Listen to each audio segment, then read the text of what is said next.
Good morning. Thank you very much to BASEM for inviting me to be part of this session. It's a pleasure to be able to put forward a GP viewpoint, especially when we've heard from the elite end of sport, which is clearly very different. And it certainly feels that, as Simon said, the majority of the research and the guidelines have been developed for elite sport. But the majority of concussions will still present in amateur sport and present invariably to GPs. So I feel very much as a non-expert amongst experts here, but hopefully what I can present is some useful information for GPs trying to make sense of the emerging guidelines and research in this area. I think for me the most important point about the title here is the question mark at the end. Far be it from me as a relatively newly qualified GP with a few years' experience to say what should be done in every general practice situation. General practice is so varied and challenging at the moment that what is required to be done will vary from place to place. But obviously, in answer to that question, it very much depends who's asking. The great thing about BASEM is that we're a fairly broad church, and people come from different groups and different backgrounds. I think I'd like to highlight three particular groups in terms of this question. So I'd like to ask you to put your hand up if you've never worked in NHS general practice and get a feel for how many we've got here. So there's a few there, probably less than a third, I'd imagine. So I imagine for people like yourselves coming to this question, your answer may well be that, as we've heard, there's plenty of guidelines, there's plenty of information, 2 issues of BGSM this year, the Berlin Consensus. GPs should be working to those guidelines and practicing accordingly. And that may be a fair viewpoint. The question is it reasonable to expect every GP, including those without a specialist interest in sports medicine, to practice concussion management up to cutting-edge research as we've heard today? Possibly not. So I'd ask, if we're going to identify a second group, who in this room has practiced as an NHS GP but is not doing so now? Can we have a show of hands for that? So that's quite a large majority, I imagine, here, or at least more than the previous group. And perhaps this may have been you. Clearly there is a stream of GPs leaving general practice to other branches of medicine.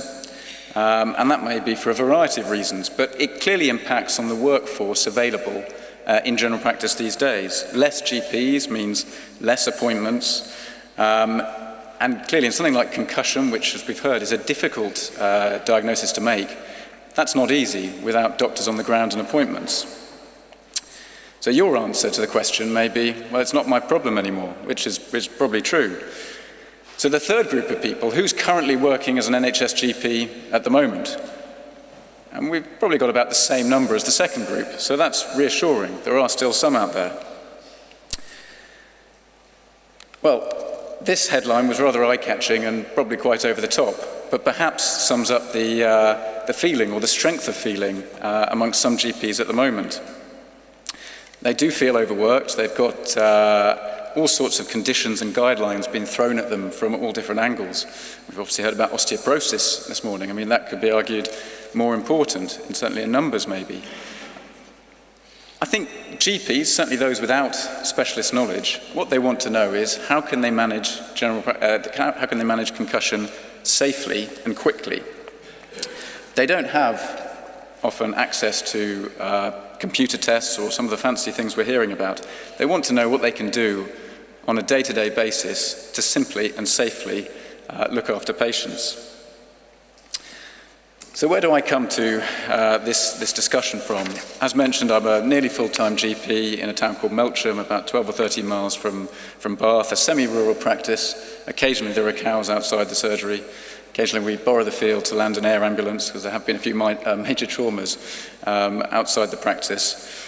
More relevant to this talk, there's a stone's throw away, there's a new sports stadium, and there's a thriving amateur sports scene around. Mainly the rugby club. There is also a football club there as well, There's even an ex-England rugby captain who set up a rugby academy in a nearby school. So it's definitely rugby country, and you wouldn't be surprised to hear that. So my experience in professional sport, as was mentioned, I've been the club doctor at Swindon Town for the last 3 years. Certainly a lower level than we've heard about with elite England rugby. But still, even in difficult situations as here, where we've got an unconscious player prone on a pitch in a game, there's training that Pitchside physios and doctors are going to have gone through. And these situations, there is a plan to manage them. Here we've got the physio who's first on assessing, our goalkeepers offering helpful advice, perhaps not so helpfully, at least the referee's keeping other players away.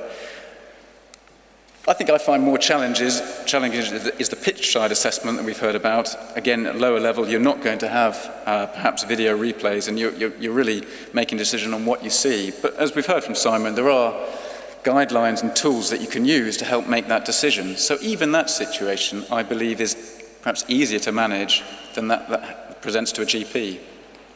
So in the non-elite, non-professional area, this message has been widely spread out through the amateur game, and I believe there are signs that it's certainly being taken on board.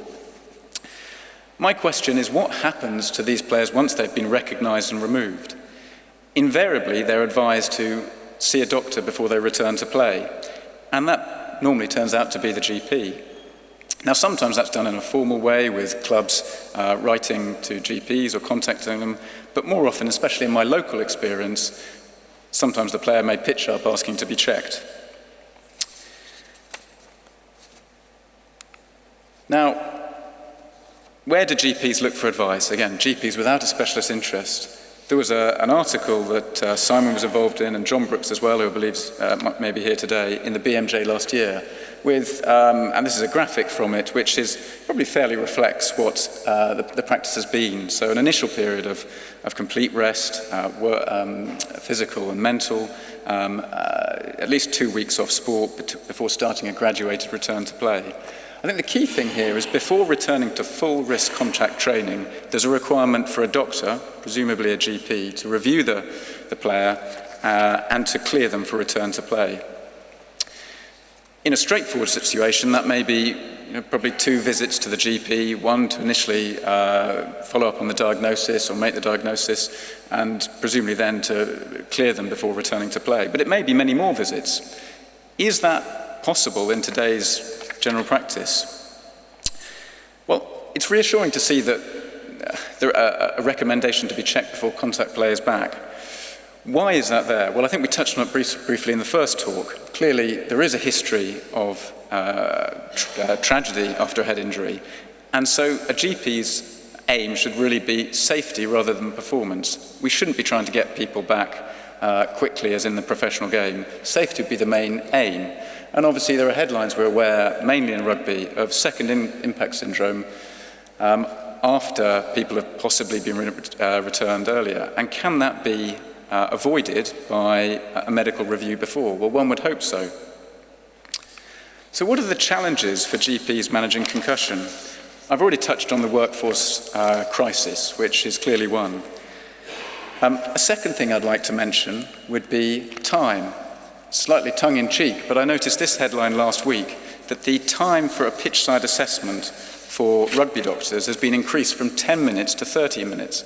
Now, I know there are reasons for that, due to the ongoing studies that Simon mentioned, but that means that the time that's taken in a game to assess a player for concussion is now longer than a standard GP appointment of 10 minutes perhaps, where the GPs are really going to have to, they weren't there at the time, so they've got to go through all of that as well. And I think we said it's a very tricky diagnosis to make. The next thing is to talk about the team you've got at the surgery, and a small selection of our staff here outside the surgery, and very few doctors in that picture. So receptionists are involved because they often play a key role in triage. The other group I'd like to highlight would be admin staff. There's a huge amount of communication that comes into a surgery from hospitals and elsewhere, and often it's our admin staff who are non-medically trained who are screening and looking at these letters. There's unlikely to be any baseline, and there's going to be no baseline in terms of SCAT testing that can be used for players. We've heard about normative data, but I'm not sure those would be widely used by most GPs, so that creates another challenge. And then really I wanted to highlight that it's very rare that an athlete comes into a duty doctor session on a Monday morning and says, "Doc, I want to be cleared from concussion. The objects are lemon, blanket, penny, or whatever." They don't do that. It tends to be that they come from other locations, particularly minor injuries units and A&Es. And that's what I'd like to now focus on, really, is the interaction between the different places that see concussion or diagnose it, and the GPs who are invariably supposed to clear them for a play before they return. So over the last few months, I mean, this is a brief list of the concussions that have come through the practice that I've been involved in. A broad range, as we've heard, the age range is not surprised. With the local area, as I said, rugby is a big sport, and also we know it's the sport with the highest incidence, but some other sports as well. But the key point here would be that four of the six, went to minor injuries or A&E first, and only one actually presented to the GP. And in the discharge summaries coming back from A&E, it was never expressively stated that the GP should supervise the return to play or clear the player to return. So there is some confusion there. This one is the one that did return, did come to the GP on a Monday or a Tuesday after a concussion, with symptoms that I think we'd agree do sound like concussion, especially with that mechanism of injury, and symptoms have recurred on trying to go back to work. This player or athlete bounced around the surgery, seeing various different GPs before there was concern about neurological signs, and he was referred in for a CT. I don't know how clearly this projects, but this is what we got back from the A&E discharge, which confirms the diagnosis of concussion, and as you can see, that's been coded by already coded by our admin staff. As I said, this wasn't somebody who presented to A&E first off. They've come to the GP, and after 2 weeks, they've gone to A&E. But actually, this advice at the bottom is quite reassuring. It says he's been given a head injury leaflet and advised to stay off rugby for at least the next 2 weeks. It seems rather arbitrary. He's already had 2 weeks off. He's been told another 2 weeks. But importantly, a review before returning to play by the GP is advised. The next one was a 14-year-old, interestingly, an ice hockey injury, and went to A&E the same day. Now, this is the discharge we got there. What's interesting is it's been coded, or the diagnosis they've given is a minor head injury. There isn't anything particularly on the information they've given us that might lead us to suspect concussion. However, when the player was spoken to, his belief was that he had been diagnosed with concussion. What's slightly confusing is the information at the bottom here, which seems quite thorough, but does say that the child should only return to the sports when fully recovered and should not take part in contact sports for at least 3 weeks. Again, 3 weeks appears slightly arbitrary. You're not quite sure what they're basing that on, and there hasn't been any suggestion of a doctor review before returning to play. He was eventually called in by a GP much later when was recovered, well, relatively recovered then, and did go through a return to play process, and that was straightforward, as indeed most concussions in general practice will be.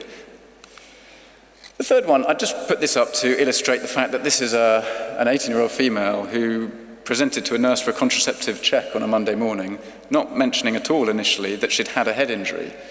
And our nurse was alert enough to the fact that this could represent a concussion because she had symptoms after she'd knocked her head off falling off a horse, and they're continuing over the weekend.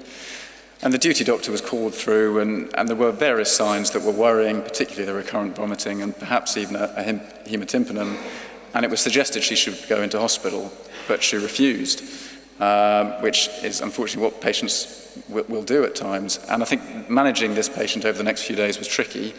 Family were concerned. It was reiterated she should be assessed, but she didn't want to, and eventually didn't really engage with the process, but appeared to recover. The next one is a footballer. This person did present to A&E, and this is the discharge we got back.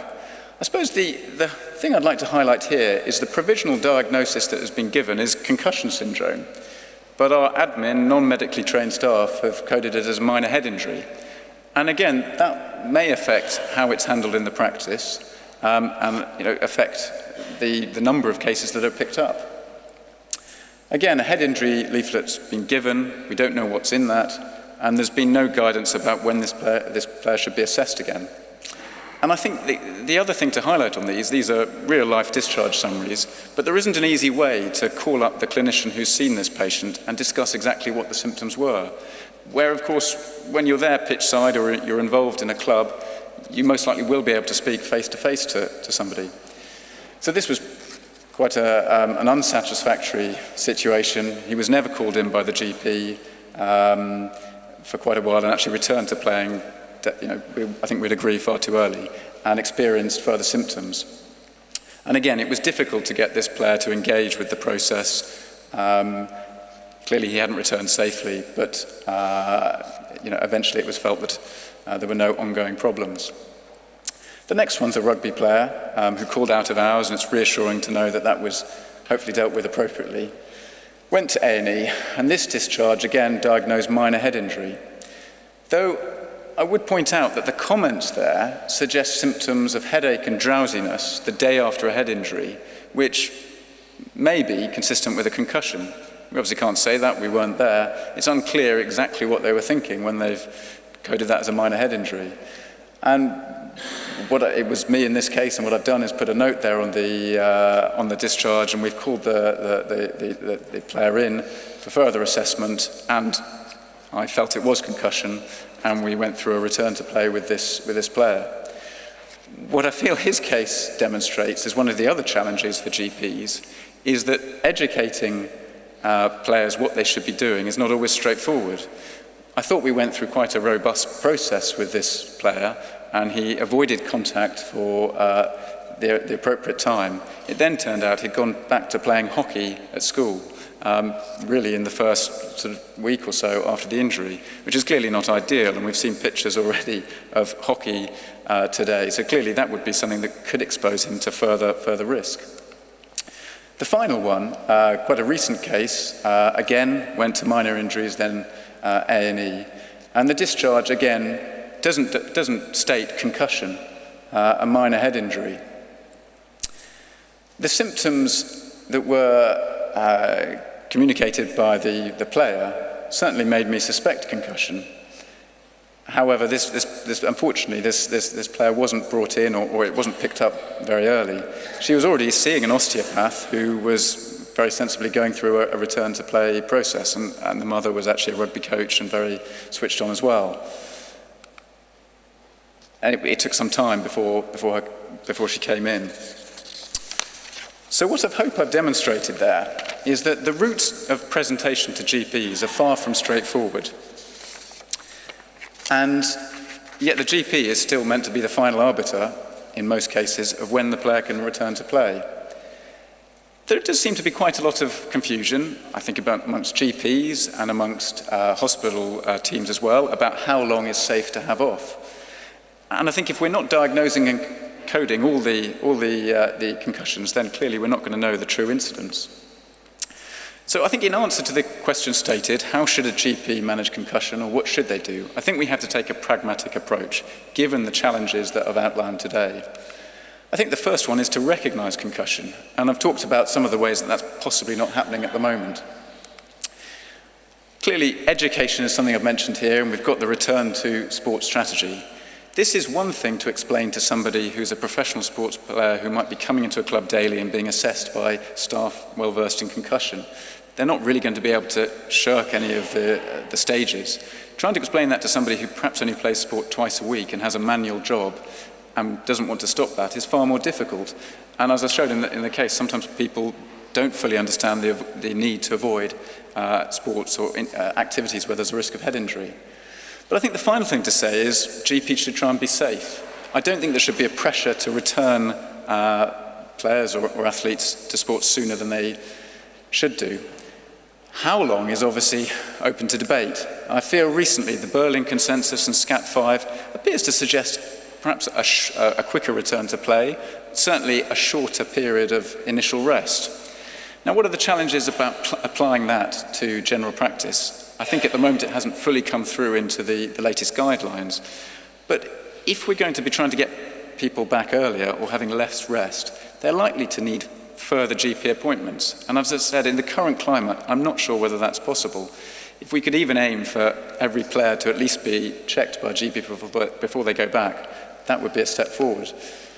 So in summary, I think there are a multitude of places where people can get concussion care, and obviously there are private providers as well now. Those aren't going to be available to everybody, and most patients will still need to come through their GP. Can GPs manage concussion safely? Well, I think they can, and clearly they must, but I think if they take a pragmatic approach, then that's possible. Clearly, that's the case until we develop some other tests, and I'm hoping we can hear about a few more of them now. Thank you very much.